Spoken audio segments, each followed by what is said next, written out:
દિયોદર પંચાયત કચેરી ખાતે સામાન્ય સભાની બેઠક મળી। પંચાયતીય સમયગાળા દરમિયાન સરપંચ દ્વારા વિકાસના કામો અંગે ચર્ચાઓ કરાઈ। બનાસકાંઠા જિલ્લાનો દિયોદર તાલુકો એ અંબાજી તાલુકા કરતા ગ્રાન્ટની દ્રષ્ટિએ બીજા ક્રમે આવે છે, જેમાં દિયોદર ગ્રામ પંચાયત કચેરી ખાતે ગુરુવારના રોજ એક સામાન્ય સભાનું આયોજન કરવામાં આવ્યું, જેમાં ગ્રામ પંચાયત મહિલા સરપંચ કિરણ કુમારી ગિરિરાજસિંહ વાઘેલા દ્વારા પંચાયતી સમયગાળા દરમિયાન વિકાસના કામો અંગે ચર્ચાઓ કરી હતી, જેમાં પીવાના પાણી માટે ફેઝ 2 પાઇપલાઇન માટે 3.80 લાખ મંજૂર, દિયોદર નવીન ગ્રામ પંચાયત ઘર રૂપિયા 40 લાખની મંજૂર, ગટર વ્યવસ્થાને લઈ 45 લાખનું ડીઝલેટિંગ મશીનનું મંજૂર, તેમજ શહેરના રોડ રસ્તા પ્લાસ્ટિક મુક્ત રાખવા 5 લાખનું કન્ટેનરની મંજૂરી, દિયોદર શહેરને આપત્તિ માટે નિવારણ માટે ફાયર ફાઇટરની મંજૂરી, રાજ્ય સરકાર દ્વારા દિયોદર ગ્રામ પંચાયતને શ્રેષ્ઠ પંચાયત અને મહિલા મિત્રની કરાઈ પસંદગી, 25,000ની રકમ પ્રોત્સાહિત રકમ જાહેર સાથે પ્રોત્સાહિત કરવામાં આવ્યા, જેમાં સભામાં ગ્રામ પંચાયતના સદસ્યો ગ્રામ લોકો મોટી સંખ્યામાં ઉપસ્થિત રહ્યા। રિપોર્ટર અનુપ ઠાકોર, ક્ષત્રિય જ્યોત ન્યૂઝ, દિયોદર। હા, ખૂબ આનંદની વાત છે। આજે દિયોદર ગ્રામ પંચાયત ખાતે સરપંચના અધ્યક્ષસ્થાને મિટિંગ મળી હતી। અમે સૌ ગ્રામ પંચાયતના સદસ્યશ્રીઓ, ડેપ્યુટી સરપંચશ્રી, તલાટીશ્રી અને ગામ રહીશો આજે ઉપસ્થિત રહ્યા। કહેતા આનંદ થાય છે કે દિયોદરને આખા વિધાનસભામાંથી દિયોદરની પસંદગી કરીને દિયોદરને નવી પંચાયત ઘર મંજૂર કરવામાં આવ્યું છે, એટલે લોકોમાં હર્ષની લાગણી છે।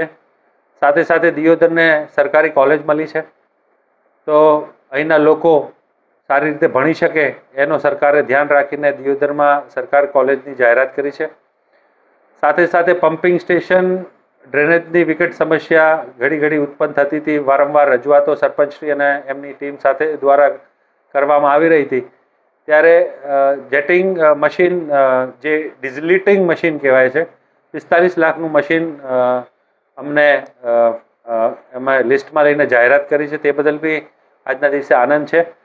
સાથે સાથે ફેઝ 2માં પાણીની સુવિધા પૂરતી મળી રહે, શુદ્ધ પાણી ફિલ્ટર મળી રહે, એની માટે કરીને 3.80 લાખ રૂપિયા મંજૂર કરીને રાજ્ય સરકારે મંજૂર કર્યા છે। સાથે સાથે અમારી માંગણી હતી કે શાળા નંબર 10થી રેલવે સ્ટેશન સુધીનો મેઇન રસ્તો જે બજારનો છે એને રીસર્ફિંગ કરે, તો એની માટે કરીને સાંસદ સભ્યશ્રીને રજૂઆત કરી અને ઉચ્ચ અધિકારીઓને ધ્યાનમાં લઈ અને અધિકારીઓશ્રી સાથે સંસદ સભ્યશ્રીએ વાત કરી અને અમને તાબડતોબ રીસર્ફિંગ કરીને આખો રસ્તો બનાવી આપ્યો, તે બદલ બી હું સંસદ સભ્યશ્રીનો આભાર માનું છું।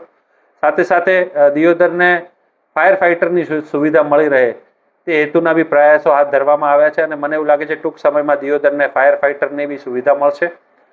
સાથે સાથે આખા જિલ્લામાંથી કેન્દ્ર સરકાર દ્વારા વુમન ફ્રેન્ડલી પંચાયત તરીકે દિયોદરની ગણના કરવામાં આવી છે અને કેન્દ્ર સરકારે બનાસકાંઠામાંથી દિયોદરની પસંદગી કરી છે, તે બદલ બી કેન્દ્ર સરકારનો આજના દિવસે સૌએ શુભેચ્છાઓ અને આભાર વ્યક્ત કર્યો।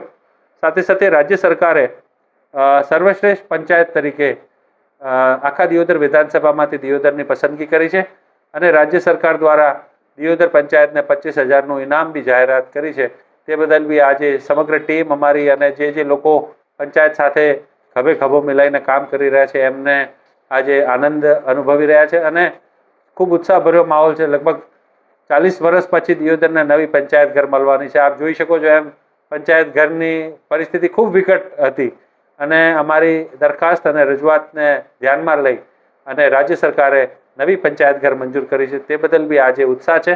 આપ સૌ પત્રકાર મિત્રો भी આજના દિવસે ઉપસ્થિત રહ્યા, તે બદલ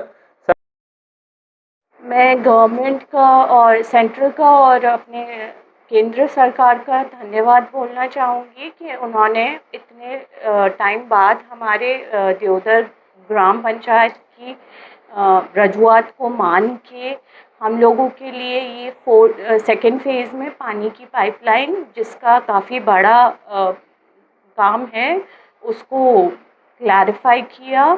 और लोगों से यही अपील करूँगी कि जितना हो सके प्लास्टिक का कम यूज़ करिए ताकि अपना दियोदर सुंदर और स्वच्छ गांव बन सके। तो हाँ, हम लोगों की ये नई बिल्डिंग के भी रिकंस्ट्रक्शन की वो अपील क्लियर कर दी है गवर्नमेंट ने, तो उसके लिए भी थैंक यू, आभार मानूंगी सरकार का और इसको काफ़ी टाइम से ज़रूरत थी और ये बिल्डिंग शायद 40 इयर्स पुरानी है, तो आभार मानती हूँ। धन्यवाद और आभार मानूंगी कि एक तो हम अपने देवदर में फायर फाइटर की काफ़ी ज़रूरत थी। जैसे पहले भी एक ऐसी घटना घटित है जहाँ पे एक बिल्डिंग जल गई थी और काफ़ी लोगों का नुकसान हुआ था, लाखों का, तो वो अप्रूव हो गई है और बिल्डिंग नहीं अप्रूव हो गई है। धन्यवाद, थैंक यू।